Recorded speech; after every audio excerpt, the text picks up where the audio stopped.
C'est un moment que j'attendais. Comme l'aurait dit le comte Doku. Ah, je vous cache pas que ce live ce soir, j'avais hâte. Moi, j'avais hâte parce que j'ai enfin connu le côté obscur des fans de Star Wars. Genre en mode, les gars, j'ai dit que j'avais pas aimé. Et alors, waouh, qu'est-ce que j'avais pas dit sur cet épisode 6 qu'il ne fallait absolument pas critiquer. Hein. Alors non, ne critique pas le Messie, l'épisode 6, ce grand épisode réalisation à la Scorsese, un moment fort absolument fantastique et autre sauvagerie absolument extraordinaire. On va parler aujourd'hui de l'épisode 6 et faire une grande rétrospective évidemment de la série. On est là jusqu'à 22h, à peu près 22h15, donc ça nous laisse 1h30, on a du temps. Parce que, et c'est pour mon petit préambule, effectivement, alors... j'ai uniquement publié sur Twitter que j'avais été déçu, que je trouvais que l'épisode n'était pas à la hauteur des attentes. Moi, j'ai pas trouvé l'épisode absolument extraordinaire à 2 scènes près. Évidemment, il y a 2 scènes qui sont très intéressantes. Pour le reste, malheureusement, j'ai trouvé que c'était vraiment limité par rapport à ce que c'était. Je trouve que la série Kenobi ne nous donne pas ce qu'on aurait pu espérer, non pas en termes d'attente, mais en termes de promesses. Et alors, qu'est-ce que j'ai pas pris dans la gueule ? Tu comprends rien, tu connais pas le lore, rentre chez toi, et alors, le top du top, évidemment, l'argument anounesque par excellence, si t'aimes pas, n'en dégoûte pas les autres, arrête de regarder avec ton point de vue de youtubeur et d'analyste, profite, c'est du divertissement. Si vous me connaissez, vous savez, cette phrase-là, déjà, elle fait remonter en moi le côté obscur. Elle me dit à un moment donné, putain, tu vois, Anakin Skywalker a peut-être raison finalement, voilà, mais d'attaquer le temple jeudi.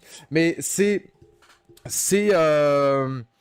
dommage. Alors, je dis ça avec humour parce que globalement, il y a eu quand même beaucoup de débats sur Twitter. Mais c'est vrai que j'avais publié un petit tweet en disant que j'avais juste été déçu et que je considérais que c'était un échec. Alors, je me suis pris des tas de oui, mais c'est ton avis, ne le donne pas comme universel.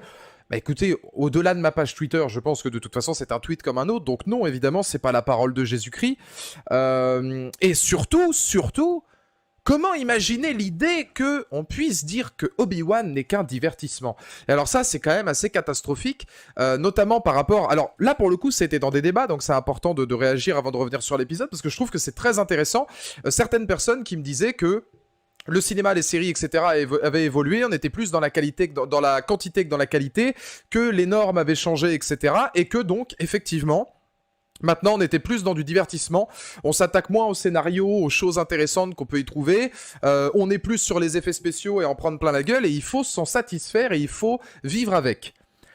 Globalement, ce à quoi j'ai répondu jamais de la vie, je n'irais dire que la quantité prévaut sur la qualité. Et le seul argument que j'avais donné, c'est que je trouvais que l'épisode, comme l'ensemble de la série, n'était malheureusement pas à la hauteur des espoirs, de toutes les promesses qu'on aurait pu imaginer, pour tout un tas de réalisations qui sont plus des phénomènes de forme, c'est-à-dire mise en scène, photographie, absence totale de musique, etc., plutôt que de fond, où le fond, à quelques exceptions près et quelques cohérences de logique près. Parce que ça, c'est pareil, pour tous les gens qui voilà, se disent experts en Star Wars et considèrent qu'il n'y a absolument aucune incohérence dans la série. Je veux bien être pas le plus grand connaisseur du lore, mais il y a une grande distinction entre des cohérences narratives de bon sens ou de choix de personnages et des cohérences de lore. Je veux bien que... Et encore, moi je trouve qu'il y a quelques manques de cohérence quand même. Mais je veux bien que le lore soit relativement bien respecté. À partir du moment où Obi-Wan, dans l'épisode 4, il cachait Leia sous sa cape en mode « T'inquiète, ni vu ni connu, je t'embrouille », non, ce n'est pas logique. Je suis désolé, non, ce n'est pas logique, ce n'est pas cohérent. Il y a tout un tas de petites choses comme ça qui, pour moi, sont du domaine simplement du bon sens. Pour moi, un Stormtrooper qui se prend une gifle ne doit pas terminer au sol à moitié raide mort. Ça, c'est de la cohérence, c'est logique. Maintenant, je trouve que l'épisode 6, en fait, cristallise un petit peu tout ce qui allait et tout ce qui allait pas dans la série, dans le sens où, effectivement, il y a eu des bonnes choses, voilà, il y a 2 segments assez marquants, il y a 2 segments assez émouvants, mais on a aussi, dans l'épisode 6, énormément de situations qui ne vont pas, un épisode qui est quand même assez mou dans son préambule, et puis même dans sa conclusion, des choses qui sont uniquement du fanservice, qui n'ont finalement eu aucun intérêt, sauf s'il y aura une saison 2, mais pour une mini-série qui normalement était censée être qu'une mini-série, je trouve que c'est quand même relativement léger. Et je trouve qu'on s'est satisfait quand même de beaucoup de choses qui sont des choses ultra minimalistes. Enfin, quand je vois, par exemple, et on va y revenir après, parce que je vais commencer par les points positifs, mais quand je vois que 24 000 tweets ont été publiés parce que Obi-Wan a redit « Hello there », je me dis « Waouh !» On se contente de peu. Enfin, je veux dire, c'est dommage, en fait, je trouve, dans une série qui avait un tel potentiel, et surtout qui sortait de la prélogie avec, voilà, une espèce d'ambiance et d'osmose parfaite que pouvait être la fin de la prélogie par rapport à Un Nouvel Espoir et tous les personnages qui gravitent autour, notamment Kenobi et notamment l'envie de revoir McGregor, Christensen, etc. Je trouve qu'on se contente de peu, parce que si à un moment donné, on fait déjà 24 000 tweets sur un mot, qui est purement fanservice, hein. C'est la même chose pour Qui-Gon, parce que, globalement, on va y revenir après, je pense que Qui-Gon, son utilisation aurait pu être tellement plus intéressante que simplement « Ah bah dis donc, t'as mis le temps. Bon bah ça y est, t'es là, allez viens, suis-moi. » Bon bah, je suis absolument pas intervenu avant, hein. Je voyais que tu maîtrisais bien la situation, là. Tu sais, quand t'es dans les braises avec Vador, là, ouais, dans l'épisode 3 ou 2, je sais plus. Voilà, hein, super. Mais bon, moi je trouve que ça fait fan-forcing vraiment forcé, quoi. Et on va en parler, en tout cas, on va en parler. Salut Alexandre, merci pour le don, comment vas-tu? Hello d'ailleurs, tu as déjà lu les romans Star Wars, canon ou légende? J'en ai lu, oui, j'en ai lu quelques-uns, ouais, notamment de la République Commando, c'était plus du légende. J'ai lu plus de légende que de canon, parce que le canon aujourd'hui, j'avoue que je ne saurais pas trop déceler ce qui est canon ou autre. Par contre, effectivement, j'ai lu beaucoup d'univers légende, pour ça aussi... Je me suis pris, évidemment, « Oh, t'as pas aimé Pire avis possible, t'as pas aimé l'épisode 6, mais c'est incroyable, et c'est sûr que Star Wars, t'y connais rien. » Bon, j'ai quand même derrière moi toute la panoplie des comics du côté obscur de chez Delcourt, c'est pas une compétition, hein, mais j'ai aussi lu l'Empire Écarlate, j'ai lu Rock Squadron, j'ai lu les Clone Wars, j'ai vu Clone Wars, j'ai vu une grande partie de Rebels, enfin, ça va, Star Wars, c'est quand même un univers que je connais assez, justement pour savoir que, malheureusement, je trouve que Kenobi aurait pu nous apporter beaucoup plus. Commençons par les points positifs, ça va être rapide, il y en a 2. Donc globalement, c'est vrai que ça va être... allez, 3. Allez, 3. Et encore, il y en a un, j'en dirai du bien pour éviter d'en dire trop de mal. Le premier point positif que j'ai trouvé, même si c'est que du repompage, ça reste le face-à-face entre Kenobi et Vador. Je ne parle pas du combat. Je parle du face-à-face final avec le casque de Vador qui est à moitié arraché, avec les larmes d'Obi-Wan, où forcément quand t'as aimé la prélogie, quand t'es attaché à ces personnages-là, ou quand tu as grandi avec l'univers Star Wars, c'est forcément un développement qui est hyper intéressant parce que le trauma d'Obi-Wan, que ce soit par rapport à la fin de la guerre des clones où Vador a quand même été plutôt bien développé, je trouve, sur l'ensemble des 6 épisodes. Encore une fois, Maxime, t'inquiète pas, hein, c'est que mon avis. Je veux dire, chaque avis est bon à prendre. C'est juste que malheureusement, sur Twitter, je pouvais pas établir vraiment beaucoup, tu vois. Je pouvais pas me permettre de vraiment développer. Là, je vais développer pourquoi, effectivement, ça m'a pas convaincu. Mais j'ai bien aimé le final.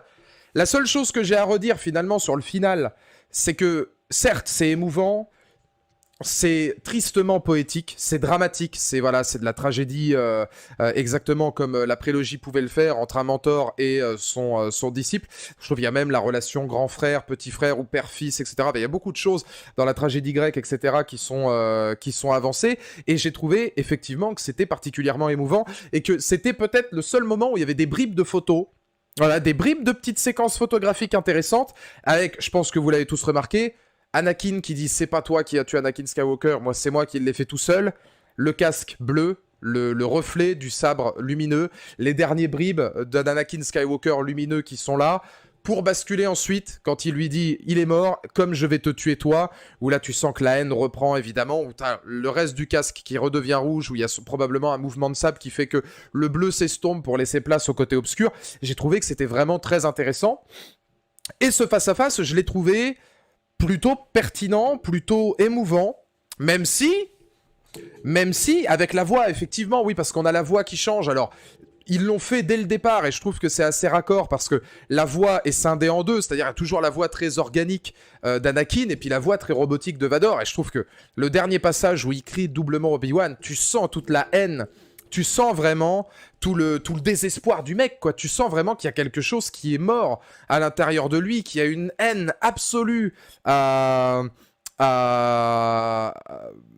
annihiler, ou en tout cas qui est en train de le tuer encore plus que ça l'avait déjà tué, et qui est omniprésente, et qui est vraiment, vraiment hyper pertinente.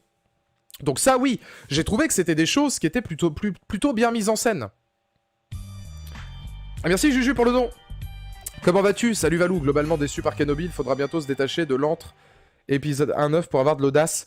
Attendons Taika Waititi, même si bon, les gens sont pas trop chauds pour Taika Waititi, mais attendons Taika Waititi pour voir ce qu'il ça va être capable de donner. Salut mon Johan, comment ça va? Mais oui, moi je suis assez d'accord que là je pense qu'on a fait le tour.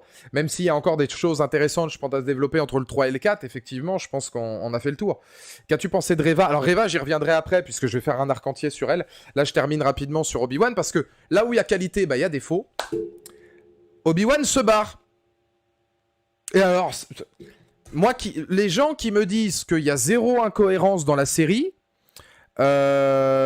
épisode pareil. Ah non, Johan, mais ça m'intéresse, je vais regarder. Ouais, bah dans Discord, à part mettre les musiques et puis féliciter la Mania et Sisama, j'ai pas eu le temps de trop m'y atteler. Mais je regarderai ça, Johan, parce que ce serait intéressant. Je me demande si toi, t'as plus aimé que moi, peut-être dans l'ensemble, mais où t'as eu quand même pas mal de réserves sur certains épisodes, donc ça peut être assez intéressant. Ouais, j'irai regarder ça pendant le week-end.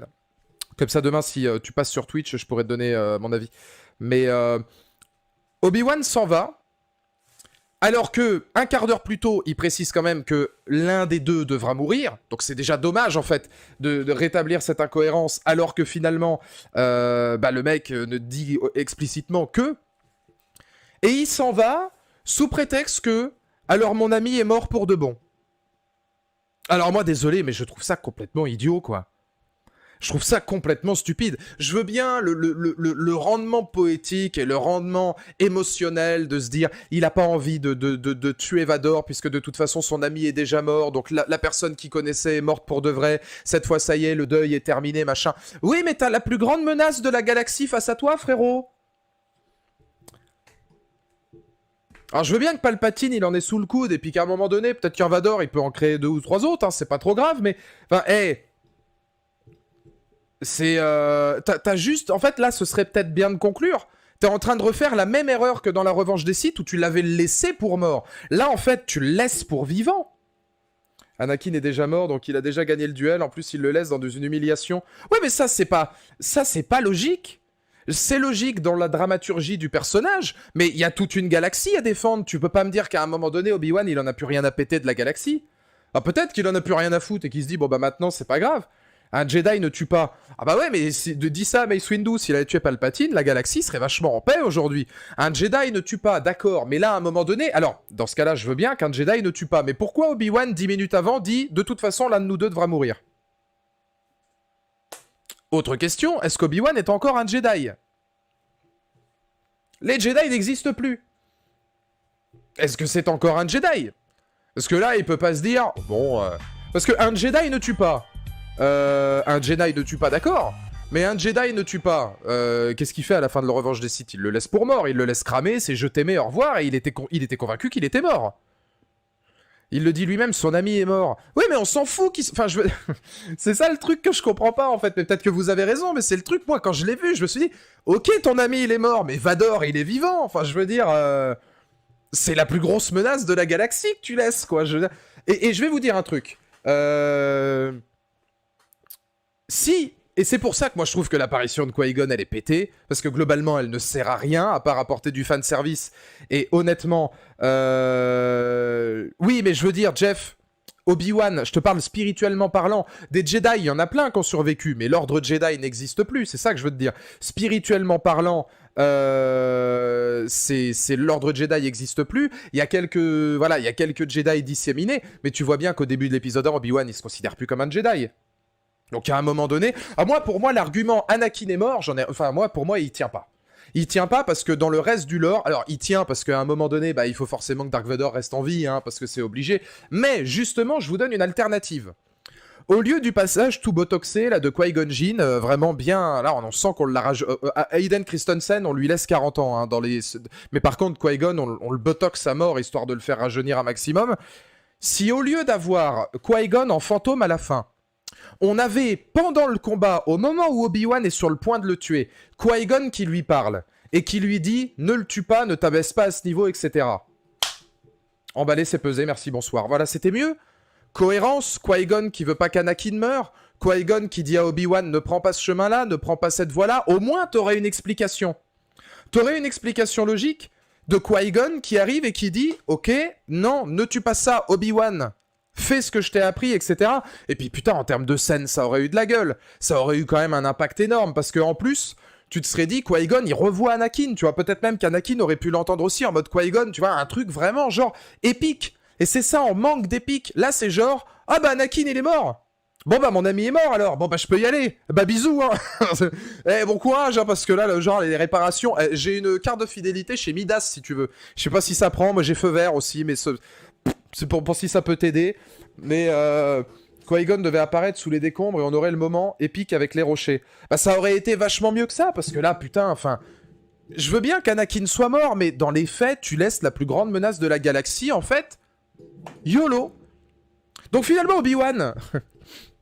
il serait pas responsable de la destruction totale d'Alderaan. Enfin, je veux dire, tu te dis, bah mec, en fait, parce que Dark Vador, il en a fait des saloperies derrière en disant, hein, s'il était mort, ça se trouve, bah il aurait pas récupéré le vaisseau de Leia, tu vois. Donc peut-être qu'Alderaan serait encore en vie à l'heure actuelle. Donc tout est de la faute d'Obi-Wan finalement. Bah, moi je trouve ça débile, moi. Enfin moi je trouve ça con, mais après c'est que mon avis évidemment. On va pas me reprocher ce qu'on m'a reproché sur Twitter, avis d'évangile, c'est que mon opinion, bien sûr. Mon humble avis. J'aurais préféré avoir un film au cinéma avec un bon réal, plus de budget et tous les moments inutiles en moins et des meilleures musiques. Je peux pas être plus d'accord, Alexandre. Merci pour ton don, je suis entièrement d'accord. Ça, on va y revenir après, parce que globalement, là, je suis sur les points positifs. C'est vous dire à quel point j'ai aimé l'épisode. Un peu cliché, le nom ne le tue pas, tu vaux mieux que ça. Ouais, mais d'un autre côté, Anakin est mort. Ah bon, bah très bien. Enfin, je veux dire, c'est, je trouve pas que ce soit... comment il va, mon Gork? Je trouve pas que ce soit entendable. Il pensait qu'Anakin n'aurait pas eu la force de survivre. Ah ouais, mais ça, il a déjà fait l'erreur une fois, William, tu vois, c'est ça le problème. C'est que tu te dis... hey, t'as déjà fait la même erreur dans la revanche des Sith, tu voulais le tuer, tu le laisses pour mort, bah là, le laisse pas pour mort. Et il va le voir... On va avoir une saison 2, on aura encore la revanche de la revanche, qui va le laisser pour mort, après, c'est pour ça pas Luke, ce sera Leia qui sera fait kidnapper 4 fois, tu vois.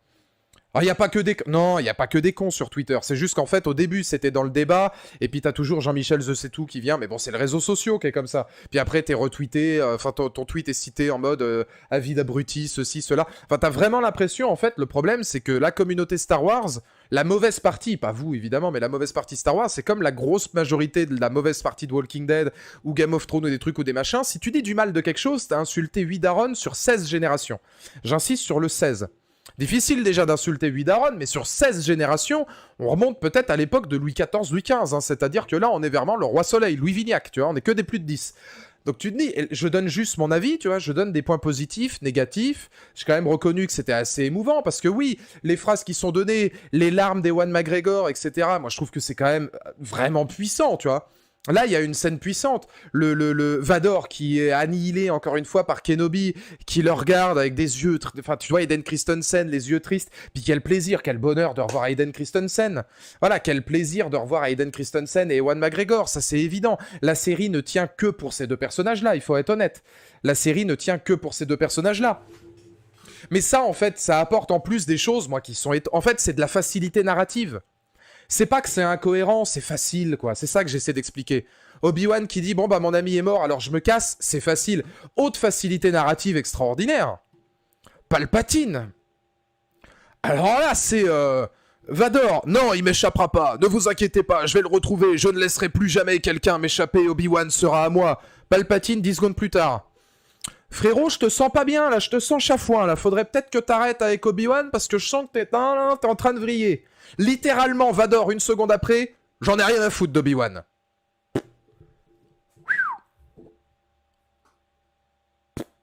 Ah bah, dis donc, putain. Bon bah, écoute. Les Dataris feront l'affaire. T'as vraiment le truc. Les Dataris... Non, elles ne feront pas l'affaire. Mais tu te prends pour un Jedi ou quoi? Fais le dépasse, avec les mecs, comme ça. Tu te dis, non, c'est bon. Bon, bah d'accord, très bien. Bon, bah s'il faut plus que je le pourchasse, frérot, ok, mon maître. Hein, c'est mon allégeance, elle est pour toi. Et y a pas de souci. Comment il va, mon ruisseau de plaisir? Alors, Lucas, je suis triste et déçu parce que... je t'ai envoyé un message sur Instagram, voilà, ma petite fleur d'été. Je voulais savoir, évidemment, si ce soir, il y avait bail. Et tu ne m'as pas répondu. Mon cœur saigne, voilà, je te le dis, Lucas. Poker face énorme. Ah ouais, mais ouais. Ça montre que Vador est la petite pute de Sidious. Bah oui, d'accord, mais... Ouais, mais c'est encore une fois facile, quoi. Je me dis, les gars... Oh, t'as travaillé plus le truc. Par exemple, on en avait parlé, je sais plus si c'était avec qui que j'avais parlé de ça, mais on en avait parlé au téléphone récemment avec quelques potes, où je crois que c'était Aurel ou Seb, je sais plus. Pourquoi ne pas carrément faire venir Palpatine? C'était avec Aurel qu'on disait ça. Tu fais venir Palpatine au moment où Vador, il est un peu détruit et un petit peu meurtri, tu vois. Et en fait, Palpatine, il arrive et il l'en... Tu vois ce que je veux dire? J'ai pas voulu dire le mot, mais il arrive et lui dit Eh frère, ça fait une fois. Là, ça fait 2 fois que tu perds contre un mec qui avait même pas la force il y a un mois. Je vais te dire un truc. C'est la dernière fois. Et là, en fait, tu vois un Vador qui a peur. Genre, on passe de la transition de la revanche des Sith, ah mon ami, je vais te reconstruire, etc. À en fait un Palpatine qui voit Vador un peu souillé, etc. Et qui lui dit c'est ta première et ta dernière tentative. Tu l'as perdu, Obi-Wan t'y a plus droit. Et ça aurait été top. Genre Palpatine qui dit à Vador, tu as loupé ta chance avec Obi-Wan, je ne veux plus que tu ailles chercher Obi-Wan parce que tu ne le mérites pas. Et là, ça c'est... Putain, ça a quand même plus de gueule, t'imagines, avec Vador, qu'aurait été vraiment... encore le visage ciselé, les trucs, les machins. Là au moins, tu as la même finalité, mais avec un truc un peu plus marquant. Là, franchement, t'es sur un... au fait... alors, il me faudrait 2 packs de papier toilette. Oui, tu notes, hein. Des cordons bleus paire d'odus aussi. Voilà, et puis t'arrêtes avec Obi-Wan parce que c'est chiant. Tu me repasses me faire le plein de mon speeder après? Yes, merci Dark. Yes, c'est bien. Et n'oublie pas les cordons bleus. Et Obi-Wan, c'est mort, hein, je te le dis. Non, mais ça, c'est sur la liste de courses. T'as vraiment l'impression que le mec, il lui sort ça en mode, ouais, bon, bah non, ça se passe pas comme ça, Star Wars, en fait. Ça se passe pas comme ça, tu vois. J'ai pas vu le message. Eh bah, tu vas le regarder, Lucas, parce que là, je te dis, je pleure des larmes de sang. Voilà, c'est terminé là, c'est pire que les sauterelles de Jurassic World. Voilà, je te le dis. Non, je suis chafouin là. Le combat entrecoupé avec les scènes de Reva. Ah oui, non, puis alors après, voilà, il faut en parler, mais on va essayer de faire chronologiquement, parce que bon, toute la première partie de l'épisode sert à rien. Avant le combat, les 20 minutes sont complètement inutiles. Hein, je veux dire, t'as Reva qui spawn sur Tatooine. Bon bah, je suis guéri. Vador fait tout pour retrouver Padmé et Palpatine l'apprend. Il lui enlève tous les nouveaux membres et le rejette sur Mustafar pour qu'il apprenne encore. Mais ça, c'est trop bien, Lucas. Alors après, je sais pas si ça, c'est canon ou légende, mais c'est dans ces axes-là qu'il fallait partir. Osef, les dernières scènes de Vador dans l'épisode. Mais je suis d'accord, Johan. Quand je vois que même en loupant les mérites de Stranger Things et Better Call Saul, des gens tweetent de la merde, en réponse, je comprends la classe des avis. Ah oui, non, bah ouais, non, bah ça, c'est terrible. Hein. C'est terrible. Mais voilà, tu te dis, bon, bah, elle a spawn, elle s'est guérie toute seule, etc. C'est canon? D'accord, ok. Ça aurait été bien de refaire à peu près la même chose. Parce que c'est canon, mais canon pour pas tant de gens, finalement, tu vois, parce qu'il n'y a pas beaucoup de monde qui a pris connaissance des comics ou des bouquins. Donc là, ça aurait offert quelque chose de plus aux spectateurs. Moi, j'étais pas au courant, donc j'ai émis cette idée-là, mais je pense qu'il y avait dans tous les cas des trucs à faire. Mais Reva, donc, qui spawn d'un coup, guéri comme jamais, etc., qui va à la chasse à Luke. Qu'est-ce que c'est cheapos? Qu'est-ce que c'est cheapos? On voit les fonds verts à 15 km. Oh là là. Puis alors tout ça, on va y revenir après, parce que l'arc de Reva, j'y reviendrai après. Là, je voudrais rester sur le combat entre Obi-Wan et Vador. Il est bien, le combat d'Obi-Wan et Vador? Alors oui, c'est mieux que la postlogie, hein. Mais si tu retires la postlogie, c'est le moins bon... Enfin, je veux dire... La caméra, c'est du shaky cam comme jamais. Ça grésille tout le temps. C'est des cuts toutes les 3 secondes. C'est cuté comme jamais. Le face-à-face Obi-Wan Vador, tu vois le fond vert à 15 km. La planète, il y a 4 cailloux qui se battent en duel. C'est cheap à mourir. La chorégraphie des combats, je veux bien la défendre, elle est plutôt correcte. La chorégraphie des combats est plutôt correcte. Et de toute façon, c'est pas possible d'avoir quelque chose d'aussi exceptionnel... c'est pas possible d'avoir quelque chose d'aussi exceptionnel que la revanche des Sith pour la simple et bonne raison que Vador, il est en costume. C'est une machine, c'est une demi-machine. Il a pas la mobilité, etc. de ce qu'il pouvait être avant. Donc c'est impossible en fait de faire en sorte que Vador soit aussi puissant dans ses actions. L'avantage de Rogue One, c'est que Rogue One 1 c'était bien filmé. 2, il utilisait beaucoup la force. 3, il était dans un huis clos. Pas beaucoup de liberté d'action, etc. Là, en fait, bah, t'as la liberté d'action totale que tu veux. Et cette scène-là, pour moi, le combat final Obi-Wan Vador, elle est moins bonne que le combat entre Vador et Reva.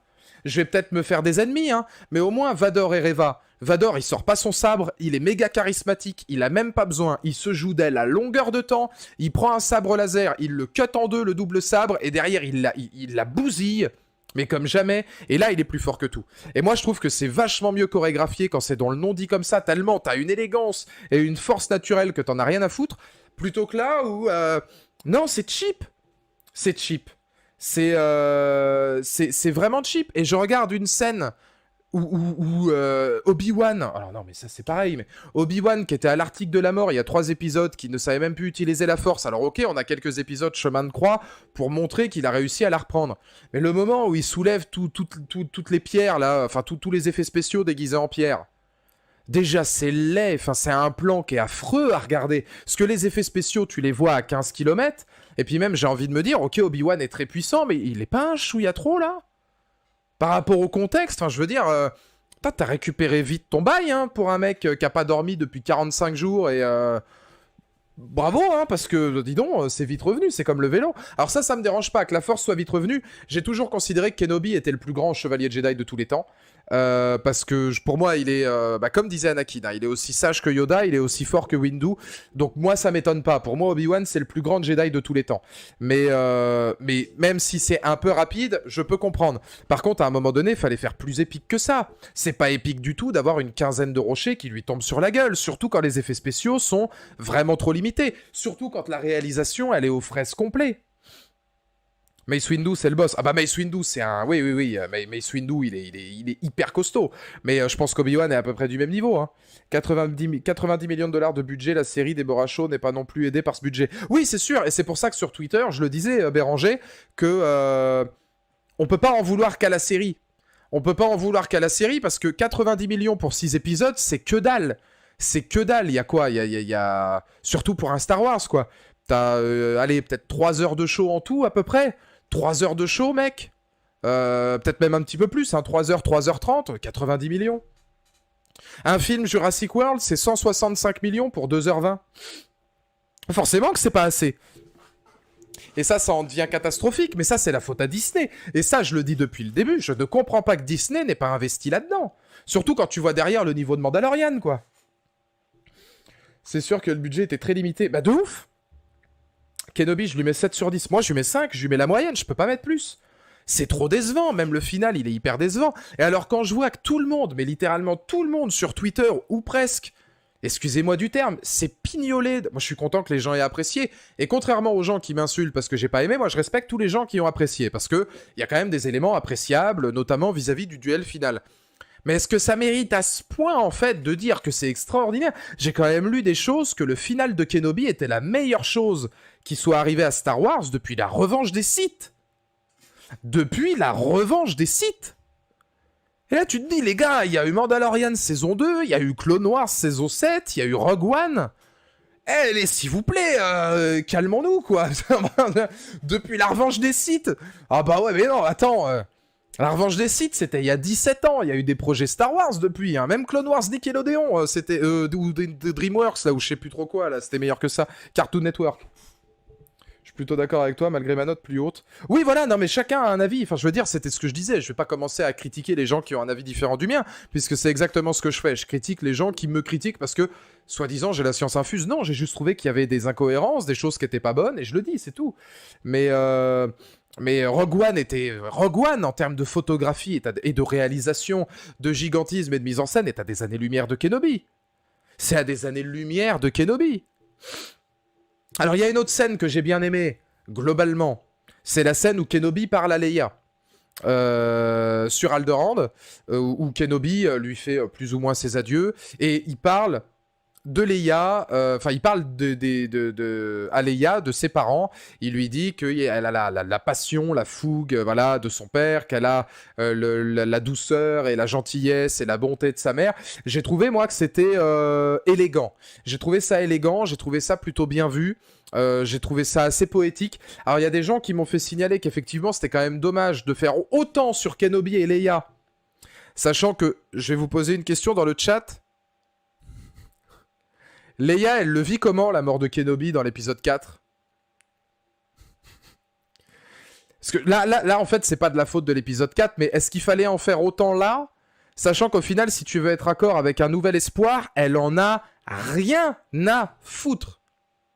Elle en a, mais alors, rien à branler. C'est même pas, je crois, si elle lui dit qu'elle est au courant.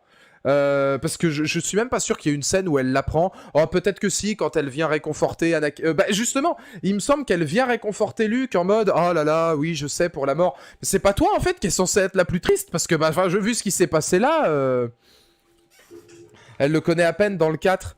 Ah oui, oui, non, ouais, non, elle en a, ouais, non, elle en a rien à foutre. Hein. Franchement, elle en a rien à branler. Et je me dis, c'est dommage. Comment ça va, si ça va? Je me dis c'est dommage, tu vois, parce que c'est encore des trucs de raccord, quoi. Est-ce qu'il fallait en faire autant? Oui, parce que dans la série Kenobi, l'un des gros points positifs, c'est le duo Leia-Obi-Wan, littéralement. Maintenant, derrière, je me dis, bon, ouais, c'est pas forcément, tu vois... Et alors après, il y a des gens qui me disent, non, non, non, il n'y a aucune incohérence dans Kenobi. Hein. Oh, non, dans la saga Star Wars, il n'y a aucune incohérence. Donc, bon... J'aurais voulu plus de connexion avec Clone Wars. Oui, bah oui, puis c'est... Quand je disais que c'était un échec, parce que pour moi, en fait, c'est un échec. C'est pas la pire série du monde. Mais je reste convaincu que, pour une série qui s'appelle Obi-Wan Kenobi, oui, c'est un échec. Oui, c'est un échec, parce que c'est absolument pas au niveau de toutes les attentes. Des épisodes qui auraient duré 15 minutes de plus, avec du budget, des flashbacks de l'époque à chaque épisode, pour travailler le traitement d'un personnage, c'est ça qu'on voulait. C'était à ça qu'on avait le droit, c'était l'épisode 5. Mais il n'y a que l'épisode 5, moi, que je regarde. Le 5, le 2. Parce que le 2, sur Dayu, c'est pas mal, on voit des références aux clones, etc. Pourquoi pas? Le 5, le 2. Le reste, tu récupères des bribes, quoi. Tu récupères 2-3 petits... 2-3 petites actions, 2-3 petites séquences par-ci, par-là, mais... Salut Sophie, comment ça va? J'ai l'impression de voir une personne de 10 ans dans un corps d'une enfant de 7 ans, c'est hyper chelou. Bah même ça, niveau cohérence, pour tous les gens qui disent qu'il n'y a pas d'incohérence, je veux dire que Leia, elle est un QI de 172 et qu'elle soit déjà capable de faire absolument tout ça à 10 ans, mais qu'elle soit même pas foutue de se rendre compte en fait que son robot, il a été piraté, c'est pas cohérent. Mais c'est pas le lore qui pose problème, c'est que ça n'a pas de sens en fait.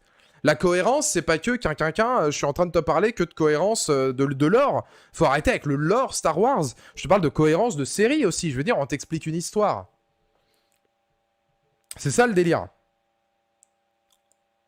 Donc oui, puis la présence de Joel Edgerton qui est pas là. Alors il y a les axes avec Reva aussi. Je veux dire, globalement, quand on regarde par exemple quelque chose qui avait fait les choses bien, c'était la revanche des Sith. La revanche des Sith, on avait un montage alterné, c'est-à-dire en gros, on avait des séquences avec Anakin versus Obi-Wan et des séquences avec Sidious versus Yoda. Mais à un moment donné, ça c'était percutant, c'était à peu près les mêmes cheminements narratifs, hein, c'est-à-dire des duels. Et puis, bah, ça avait forcément un impact où on avait envie de savoir ce qui va se passer. Là, non seulement Johan a raison, parce que tous ceux qui sont dans le chat, les Gork et compagnie, je l'ai dit dès l'épisode 1, Reva, elle va faire un face turn.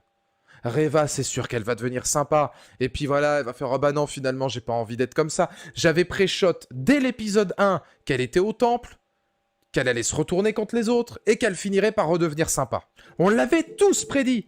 Aucune surprise vis-à-vis du personnage que Reva, qui est l'immense déception de toute façon de cette série, et là on est à peu près tous d'accord là-dessus. C'était téléphoné même dans les trailers, effectivement, papy, c'est un délire.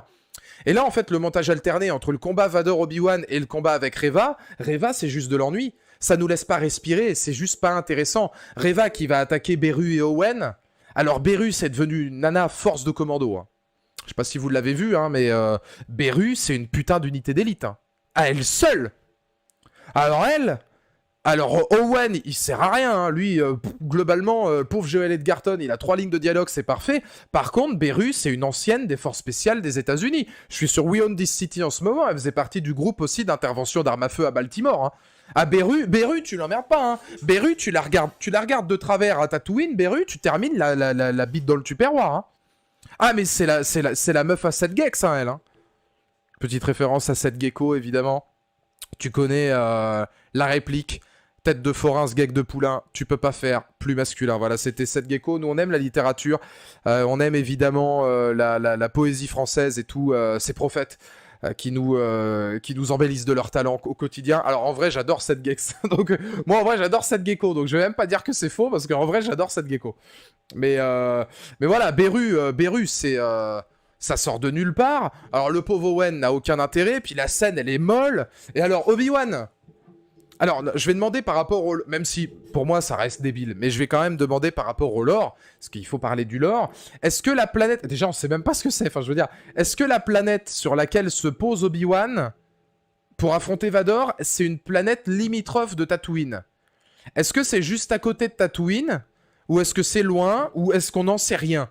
Parce que là, tu regardes l'épisode, t'as l'impression que le mec, en fait, bah, il a pris un hyperloop.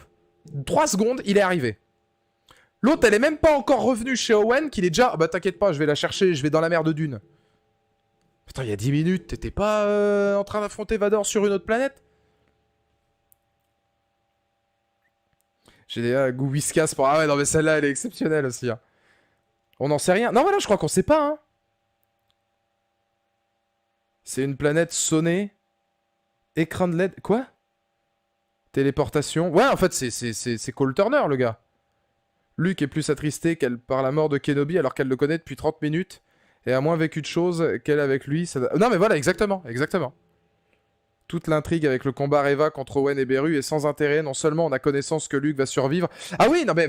Après, on peut se poser la question de quel était l'intérêt de la série au final, parce que tout était capillotracté. On sait déjà en avance ce qui va se passer, on connaît la suite. Mais la prélogie, quand tu regardes la menace fantôme, bah tu sais que Palpatine, c'est Sidious. Tu sais qu'il va devenir empereur. Tu sais qu'Anakin, il va vriller. Mais en fait, c'est juste trop intéressant à suivre. Stargate SG1, le truc. Eh, mais tu sais que Julien... je te dis les choses. J'ai dit la même phrase à Aurel. Je suis désolé pour les fans de Star Wars. En termes de photos, de chorégraphie, de mise en scène, d'ambiance et de budget et d'effets spéciaux, Kenobi, ça pourrait être une série Stargate. Avec un peu plus de budget, mais je suis désolé, franchement, en termes d'immersion, vous avez trouvé que dans les 6 épisodes, on avait de l'immersion dans les planètes dans lesquelles on allait, à part Dainu? Honnêtement, à part Dayu, où franchement, il y a des choses intéressantes. On vibre quand on va sur les planètes dans lesquelles on va. La seule chose qu'on voit sur Mustafar, c'était cette espèce de putain de trône de Vador. Et allez, 10% de sa cuve à Bacta. Ah, c'est super, hein. La planète des Inquisiteurs, il y a 3 pièces. On voit 3 pièces. Puis alors, je suis désolé, mais Leia qui se cache sous la cape de Luke, d'Obi-Wan, là, c'est bon, c'est pas possible. C'est pas possible, c'est pas possible. Y a personne qui voit ça. Vous êtes 250 en fait. Putain, vous êtes 250 à être dans le hangar. T'en as pas un qui se dit ouais, il a une super grosse hernie, lui, dis donc. Putain, là, je sais pas ce qu'il a, lui, mais... L'absence de musique. Alors, l'absence de musique. Est-ce qu'on va vraiment... Parce que je l'ai lu aussi, ça, sur Twitter. Hein, se palucher d'avoir eu la marche impériale 6 secondes et le thème de la force. T'as le thème de la force 6 secondes. T'as le thème de la marche impériale 6 secondes. En plus, le thème de la marche impériale, c'est juste après qu'on voit qu'en fait, Vador, c'est juste la pute de Palpatine. Donc, tout ça pour ça. Tu nous as fait un Vador extraordinaire pendant toute la série pour ça. Je dis, t'as deux... Alors moi, je te demande pas de nous remettre tout. Même si, bon, à un moment donné, quand tu nous mets du... Vous vous souvenez de l'époque où on avait vu Duel of the Fate dans le trailer? La carotte, la méga carotte de Duel of the Fate, la méga carotte de Battle of the Heroes dans les bandes annonces, où au final on se retrouve avec quoi? On se retrouve avec un demi-thème de la force. Moi je vous demande pas de mettre que du fanservice des thèmes d'avant, mais créez-en un iconique. Créez-en un pour le combat qui est de la hauteur de Battle of the Heroes ou de Battle, ou je sais pas, Anakin Dark Deeds ou des trucs comme ça. Merde, putain, pour une série comme Obi-Wan Kenobi, c'est la moindre des choses. En fait, j'ai l'impression que... Et ça m'a... Je crois que c'est ça qui m'a le plus énervé. C'est que sur Twitter, maintenant, la série est géniale. Voilà, ça a lâché 3 larmes sur le final de l'épisode 6, et toute la série est géniale. Et ils ont complètement... Alors là, c'est plus une veste, c'est un chasuble, tu vois, que tu retournes. En mode, non, la série, elle est super. Alors ouais, j'ai adoré l'épisode 6, et puis de toute façon, tout était génial, et c'est une réussite, c'est pas un échec, tu sais pas de quoi tu parles. Alors que ces mêmes mecs, sur les 5 premiers épisodes, ou en tout cas les 4 premiers, surtout le 3 et le 4, oh dis donc, ça commence à devenir un peu éclaté, non?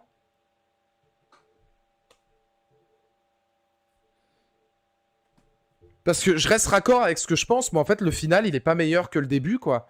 Je me dis, quand tu vois l'ensemble de toute la série, c'est l'ensemble de la série qui est un échec, parce qu'on pouvait avoir 100 fois mieux. Beau lancer de pot de fleurs. Ah ouais, non, mais c'est... ils ont tout misé sur Anakin versus Obi-Wan, donc le reste, ils en avaient rien à foutre. Enfin, dans ce cas-là, le faites pas, quoi. Dire, moi, j'en ai parlé tout à l'heure en début de live, pour ceux qui étaient pas là. Mais est-ce qu'on doit se contenter de Obi-Wan qui va dire « Hello there » à Luke?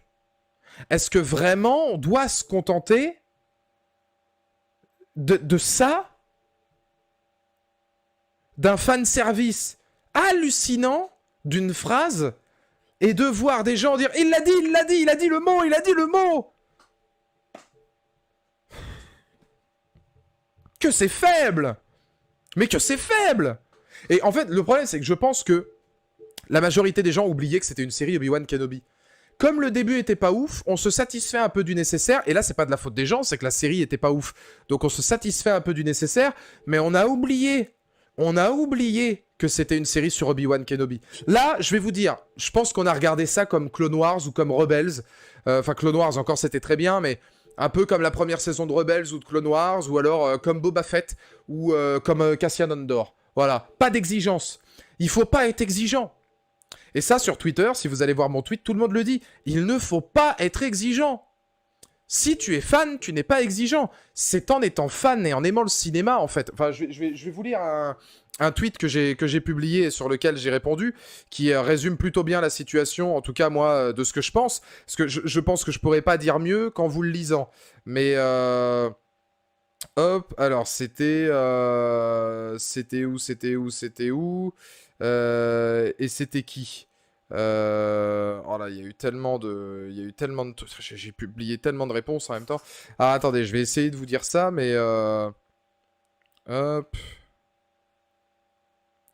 Ah, voilà. Pour moi, être exigeant, ce n'est pas en demander trop, c'est juste le principe d'aimer le cinéma, les séries, de les vivre, d'être objectif mais aussi critique quand il le faut, car c'est le propre de l'art. Sans ça, on se retrouve qu'avec du « ouais mais c'est cool », le divertissement. Voilà. En fait, c'est tout ce que j'ai à dire là-dessus. C'est littéralement tout ce que j'ai à dire là-dessus, et ça résume pour moi un petit peu tout le problème d'Obi-Wan. Il ne faut pas être exigeant, faut pas trop en demander, et faut pas regarder ça avec un œil analytique. Parce que sinon, bah t'es pas dedans, voilà, t'es pas dedans. Allant même jusqu'à, mais t'es devenu trop youtubeur et je pense que t'apprécies plus. Mais Obi-Wan, moi j'avais des centaines et des centaines d'euros de jouets quand j'étais gamin parce que je demandais ça qu'à mes Noëls pendant des années à mes anniversaires. J'avais des fascicules d'encyclopédie Star Wars, des bouquins Lucasfilm Magazine, tous les trucs pour les plus vieux qui sachent peut-être ce que c'est. Tous ces trucs-là, j'ai bouffé, j'ai mangé, j'ai analysé, j'ai dormi, j'ai niqué Star Wars pendant quasiment toute ma vie. Évidemment que je suis exigeant avec, mais c'est le propre en fait de l'art d'être exigeant. Surtout sur un final d'une série aussi intéressante. Obi-Wan méritait mieux, Ewan McGregor méritait mieux, Hayden Christensen méritait mieux. Là, l'épisode 6, si je dois parler que de l'épisode 6, pour moi, il n'y a que 2 scènes qui valent le coup. Il y a le face-à-face final entre Obi-Wan et Anakin où ils commencent à discuter, même si c'est très Rebels, je suis désolé, mais je trouve que bah, ils ont fait la même chose dans Rebels avec Ahsoka, donc c'est que du repompé de Rebels, hein, le casque à moitié pété, Ahsoka, Anakin, ah bah tu vas mourir, bah, c'est exactement la même chose, donc je veux dire l'émotion était déjà là, sauf que là c'est encore plus grand et c'est en live action, je veux bien garder l'émotion parce que j'ai été ému moi-même, même si j'ai vu la référence, et puis le passage avec Leia et Obi-Wan, mais sinon le reste tu veux garder quoi? Des dialogues creux? Une réalisation inexistante? De la shaky cam en pagaille, des mauvais effets spéciaux, pas de budget, pas d'intérêt. Qu'est-ce qu'on va retenir de la série? Leia kidnappée, Leia retrouvée, Leia kidnappée, Leia retrouvée, je monte ma main parce que je suis en train de compter, face à face Obi-Wan Vador, face à face Obi-Wan Vador. Bah super. Donc au final, à quoi a servi Kenobi? Si on est vraiment drastique, à quoi a servi Kenobi? À nous faire comprendre que Kenobi avait rencontré Leia.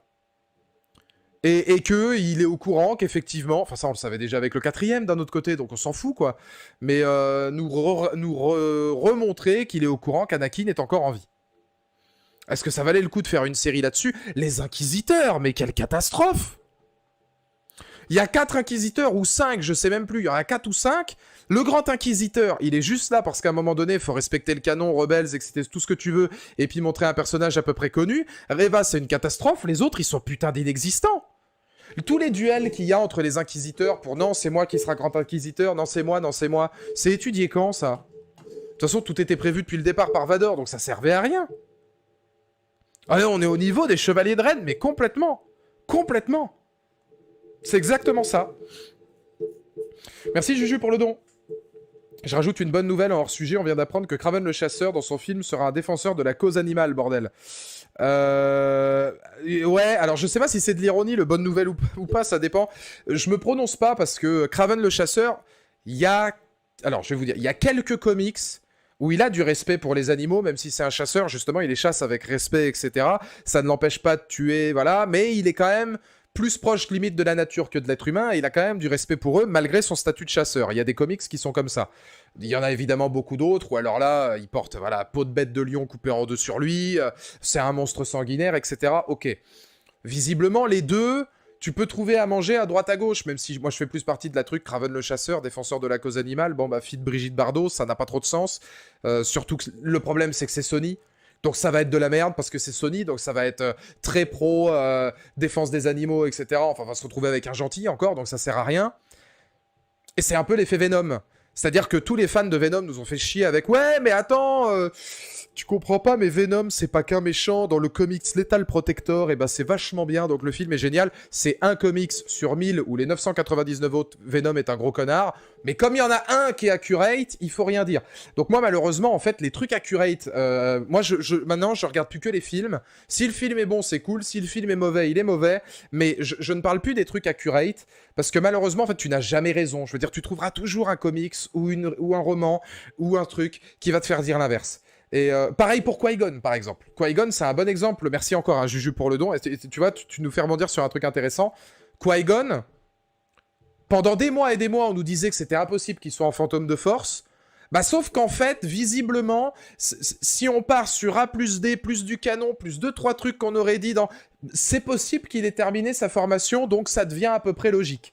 Alors moi, depuis le début, et à chaque fois on le dit en live, hein, normalement, c'est pas censé être logique que Qui-Gon devienne fantôme de force.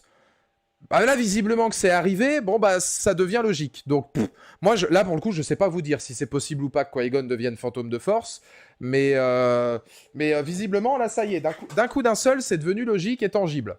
Bon. Mais Kraven est un méchant. Oui, mais Venom aussi, c'est censé être un méchant, et Morbus aussi, et on a vu ce que ça avait donné avec Sony, quoi. Moi, je fais plus confiance, hein. Pourquoi ne lui pas laisser son caractère initial? Parce que c'est Sony, parce qu'il faut faire des films tout public, il faut faire de l'oseille. Un Kraven hyper violent aura moins de succès, d'estime si, mais de box-office non, qu'un film tout public.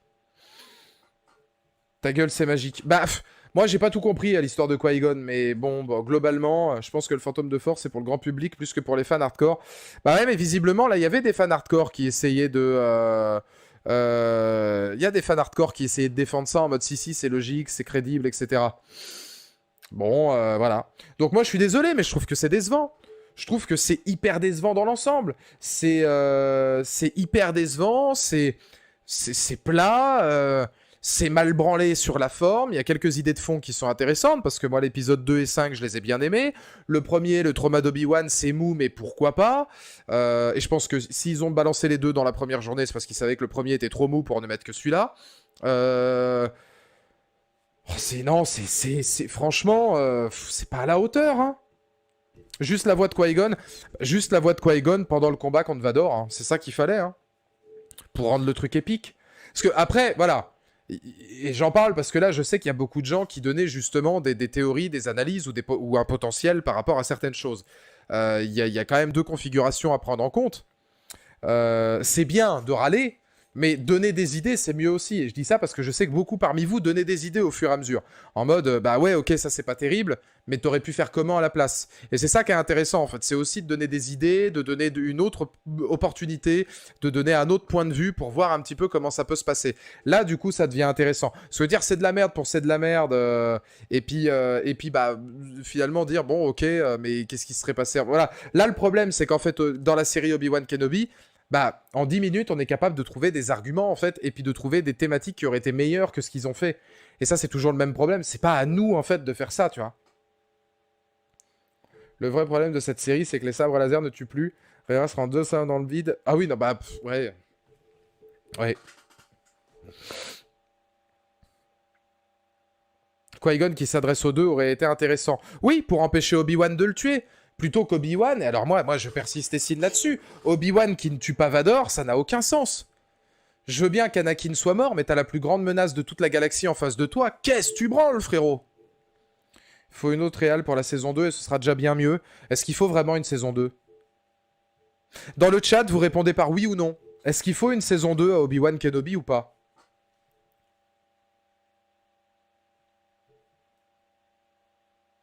Ah, pour moi, je suis d'accord, Johan, sur tout ce que tu dis. Et je pense que le 5, c'est le meilleur.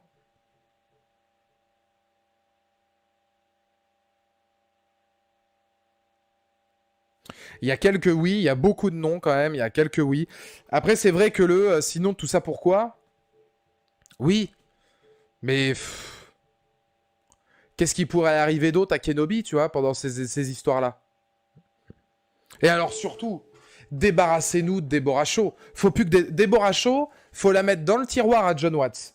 Tu prends le tiroir à John Watts et tu mets tous ces gars-là, là, les John Watts, les Deborah Shaw, les trucs, les machins. Allez, au revoir, merci. Tu les mets dans un petit tiroir, un petit tiroir de Yes Man, et puis tu leur donnes plus aucun projet. Et hop, tu balances. Là, c'est pas possible. Là, c'est pas possible. Deborah Shaw, elle a fumé la série. C'est lamentable. Hein.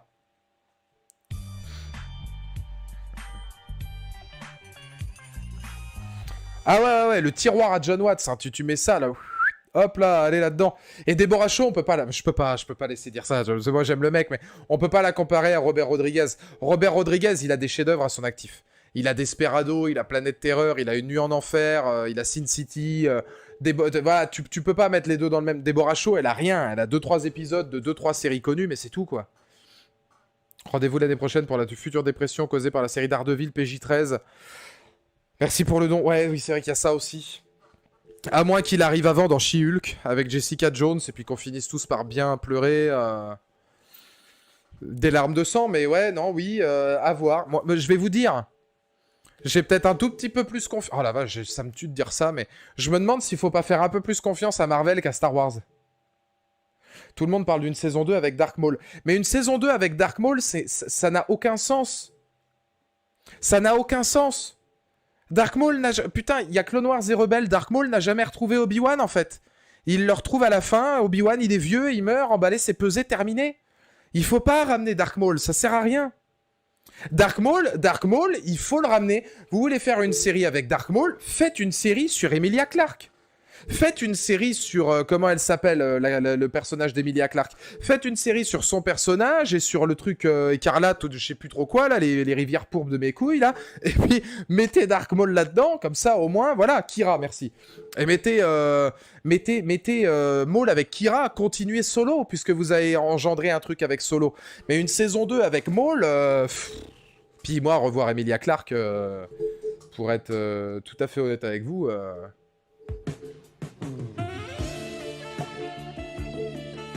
Moi, je dis jamais non. Hein. On ne voit jamais assez Emilia Clarke. Même si en ce moment mon cœur est à Brenda Song, mon cœur est à Kathleen. On voit jamais assez Emilia Clarke. Mais il faut la mettre là-dedans. Parce que je crois pas que en termes de cohérence avec Rebels et Clone Wars, je ne crois pas que ce soit possible qu'ils se rencontrent. Donc c'est pas jouable. Non, une saison 2, le problème de la série, l'avoir appelé Kenobi, ils auraient pu faire une série historique sur l'entre épisode 3 et 4. Ouais, je suis d'accord, Johan. Oui, bah oui, parce que t'aurais eu un autre nom, la saison 2, tu pouvais faire toute une saison sur Vador. Alors ouais, ça, moi, je veux bien.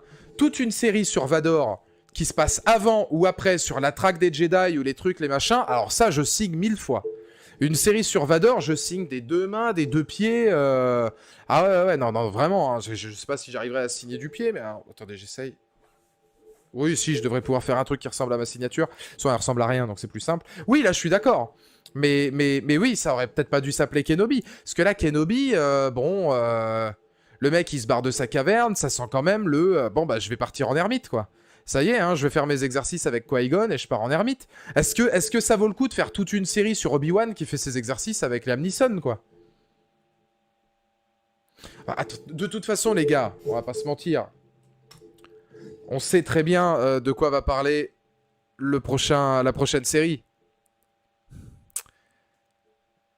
Mace Windu va revenir. Bah oui. Bah oui. Bah là, je suis pas pour, hein. Je suis pas pour. Mais Mace Windu, il finira par revenir. Tu vois que même Samuel L. Jackson, il est en train de sortir des bails du style, vous savez quoi? Moi, le cinéma Oscar, ça m'intéresse pas trop. Je préfère m'éclater, c'est tout à son honneur. Je préfère m'éclater en rejoignant des Nick Fury ou des Mace Windu. C'est un méga appel du pied. Il suffit que Samuel L. Jackson il dise ça pour que là, Disney, ils sont déjà en train de se dire ah bah allez, let's go. Et moi, je suis pas pour. Ça pourrait, techniquement. Le mec, il s'est juste pris 2-3 coups de jus et il s'est fait couper la main. C'est beaucoup plus intéressant de se dire qu'il est mort et c'est vachement plus intéressant dans la trame de Star Wars d'un point de vue dramatique. Maintenant, techniquement, oui, il a pu survivre. Est-ce que c'est utile de le rappeler? Pas du tout. Et puis, au nom de quoi? Vador, à la rigueur, Vador qui traque des Jedi et qui tombe sur Mace Windu. Et tu fais un méga combat Windu, mais sauf que Mace Windu, il a quel âge maintenant? Samuel L. Jackson, il a quel âge? Il a plus de 70 balais, non? Jar Jar en 12 saisons, mon dieu. Jar Jar le Seigneur Sith. Mais ça, on y aura droit aussi, hein, mais... il a 74 ans, je veux dire, 74 ans...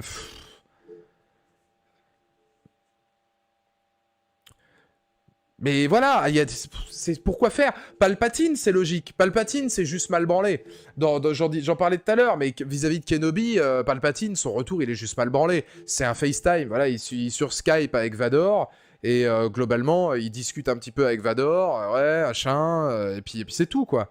Genre, oui, non, mais tu vas arrêter maintenant tes conneries. Bon, bah, c'est débile. Maintenant, si tu l'avais emmené, comme je disais tout à l'heure, c'était mieux. Le retour de Palpatine me choque pas. C'était même, honnêtement, le retour de Palpatine était quasi indispensable parce que c'est difficile quand même de faire un truc où Palpatine demande pas demande pas l'heure à ce qui se passe en dessous de lui dans la galaxie, quoi. Bah, le maquillage est raté, mais alors, c'est depuis Boba Fett hein, que tout est pété. Hein. Au niveau du maquillage, etc., ils se font pas chier. Hein. Il y a un downgrade au niveau des maquillages dans Star Wars depuis Star Wars 9. Mandalorian, ça allait encore, mais depuis Boba Fett, ouais, les maquillages sont pas terribles. Dans Kenobi, il n'y a pas d'extraterrestre. Voilà, comme ça, au moins, on est sûr qu'en maquillage, on s'emmerde pas trop. Samuel Jackson, il est immortel. Ah bah, j'aimerais bien, moi, je l'adore, cet acteur. Mais malheureusement, bon, à 74 ans, aussi immortel sois-tu, peut-être un peu compliqué derrière de vouloir gérer le dos, quoi. Et puis, putain... Il a raison, Paruji, mais la galaxie, elle est grande et elle est très lointaine. Tu sais, on n'est peut-être pas obligé de rester entre l'épisode 1 et le 9, quoi. Écartez vos horizons, tu vois. Genre, il y a tellement de trucs à voir dans Star Wars. Cassian Andor, je m'en bats les couilles. Non, vraiment, hein. Cassian Andor, au-delà du fait de revoir un peu Coruscant, le Sénat, j'en ai mais rien à foutre. Et putain, l'ancienne République, la nouvelle République, tous ces trucs-là. Merde, quoi. Enfin... les fans du canon et du Legend, ça vous fait pas hyper mal au cœur de vous dire que Jacen et Jedha Solo, on les connaîtra jamais?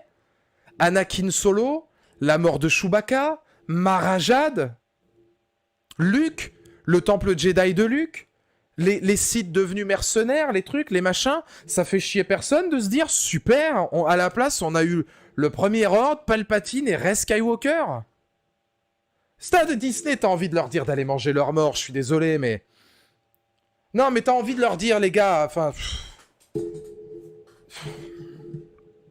Ça n'a rien à voir avec Kenobi, là, pour le coup. Vous savez que j'adore Kenobi, et que j'adore Obi-Wan, et que j'adore Hayden Christensen. Je le trouve merveilleux en Anakin dans La Revanche des Sith, et j'adore cet acteur, et je suis content qu'il soit revenu parce qu'il le mérite. Mais merde, ça fait chier, quoi. Mais moi, je pense que ce sera décanonisé, Jérémy. Je vais te dire un truc, mais je pense que ce sera décanonisé. Ils vont le décanoniser comme ils voulaient décanoniser pendant un moment Alien 3, Alien 4 pour faire une passerelle avec l'Alien 5 de Neil Blomkamp.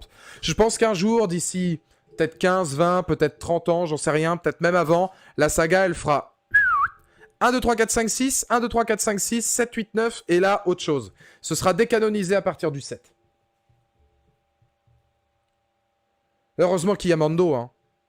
Heureusement qu'il y a Mando. Heureusement qu'il y a le Mandalorian. Et vous savez ce qui est terrible? C'est qu'ils réussissent limite là à me faire peur pour Obi-Wan. Je réussis limite à avoir peur pour Obi-Wan. Pas pour Obi-Wan, pour Mandalorian. Je me dis, mais imagine en fait, on est vraiment sur une baisse de régime et la saison 3, elle est bâclée en mode on en a rien à foutre. Parce que ça fait peur au final. Ça fait peur au final.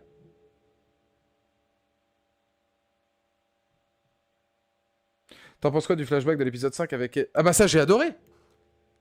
Ça j'ai adoré, je pense même que c'était ce que devait faire la série tout le temps. Là, je pense que toute la série devait être comme ça. Toute la série aurait dû être composée de flashbacks. Il y a que le 1 et le 5 qui le font, mais toute la série aurait dû en avoir. Un peu monté comme Boba Fett, mais en plus dramatique, quoi. Bah déjà, Mandalorian saison 3, on sait qu'il y a Bryce Dallas Howard qui fera des épisodes. Ça, c'est rassurant, déjà. Au moins un truc rassurant.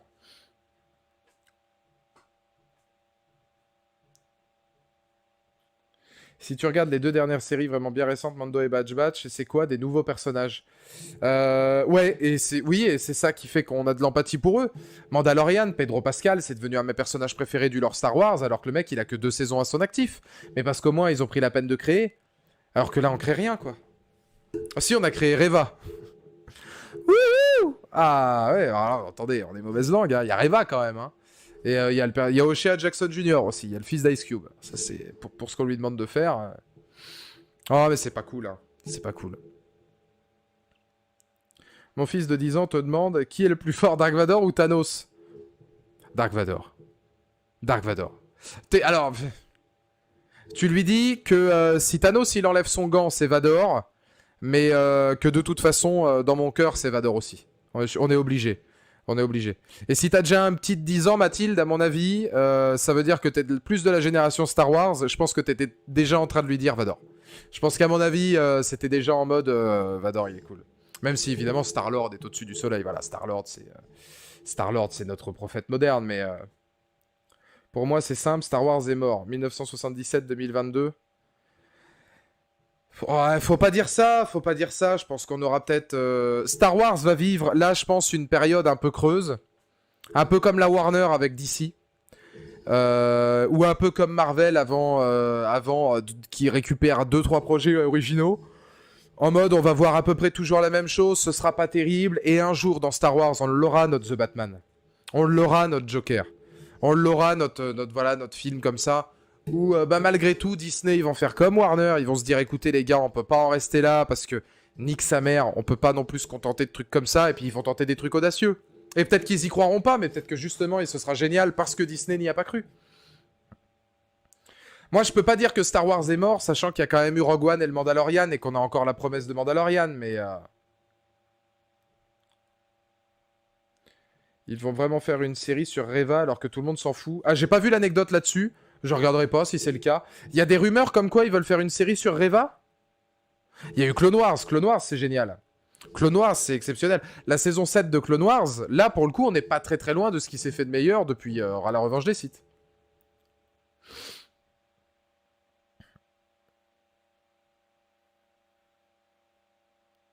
Ouais, moi, Béranger, je suis d'accord, mais sauf que tu rajoutes Clone Wars quand même, Rebels et la Bad Batch, et puis Mando. En fait, faut retirer la post-logie. Je pense que Kenobi restera pas dans les annales. Et Boba Fett... Putain, Boba Fett... Ça fait mal au cul. Hein. Et vous savez ce qui est le plus dur? Eh ben, c'est que ce live, c'est le dernier de la saison. C'est ça qui est ouf. Hein. Alors, on va encore rester une dizaine de minutes. Hein. On va rester jusqu'à 22h05, 22h10. Mais c'est le dernier de la saison. Après, on se revoit pas avant septembre. Et on aura terminé avec ça, quoi. Tu vois, genre, on aurait pu terminer en apothéose avec Kenobi. Parce que la semaine prochaine, il y a des lives, mais c'est des lives sur Twitch. C'est lundi, mercredi, jeudi. Il y aura du The Carry. Il y aura un grand live de 12 heures. D'ailleurs, Sisama Gorg, vous êtes encore là ou pas? Mais je crois que je l'avais déjà dit. Il me semble que je l'avais déjà dit. Donc, ce sera pas une surprise pour vous, mais... voilà, j'ai le high ground. Non, mais je te jure, nous étions comme des frères. À ne pas oublier le fameux film Star Wars de Taika Waititi, peut-être une lueur d'espoir. Merci Antoine pour le don. Ouais, je suis d'accord. J'en ai parlé tout à l'heure de Taika Waititi. Moi, j'étais convaincu que Taika Waititi, il allait peut-être pouvoir nous donner quelque chose et qu'à un moment donné, lui, il avait une opportunité, une porte peut-être qui aurait pu être ouverte sur quelque chose de sympa. Faudra lui laisser libre cours. Espérer que ce soit pas que comique, mais moi, j'aime beaucoup ce réal et je pense que lui peut faire quelque chose de bien. Parce que là, donc du coup, lundi prochain, il y a un live The Carry. Mardi, soit ce sera The Carry, soit ce sera en off, parce qu'il faudra que je fasse ma vidéo sur Kenobi, je risque de manquer de temps. Mercredi, il y a un live de 12h. Et jeudi, il y a un live musical qui sera mon live, mes 30 musiques de jeux vidéo cultes. Ça peut être cool. Mais dans le live de 12h, Gork, je voulais le dire pour Sisama aussi, mais je sais pas s'il est là. Pendant mon live de 12h mercredi, pendant 1h30, il y aura mon top 20 des meilleurs morceaux de monsieur Curtis 50 Cent Jackson. Voilà, j'avoue, on va se refaire un petit live musical où on se mettra le top 20 de ces morceaux emblématiques. Le Curtis, le 50 Cent, le Jackson. Là, je suis dans une phase où j'écoute que ça, donc on va se faire bien plaisir. Du bon hip-hop old school des années 2000, featuring G-Unit, ça va être bien. Mais voilà, ce sera sur Twitch, ouais, Shanice. Ce sera sur Twitch lundi, mercredi et jeudi. Et après, ce sera la pause quasi définitive, sauf si le Beats Goal est rempli, mais ça concerne Twitch, où on fera des lives de 12 heures toutes les 2 semaines. Mais sinon, ce sera pause définitive de toute façon après ce soir sur YouTube. Il y a encore 2 vidéos qui sortent et après, je suis en pause jusqu'en septembre. Et sinon, sur Twitch, il y aura, si le Beats Goal est atteint, pendant l'été, il y aura 4 lives de 10 ou 12 heures.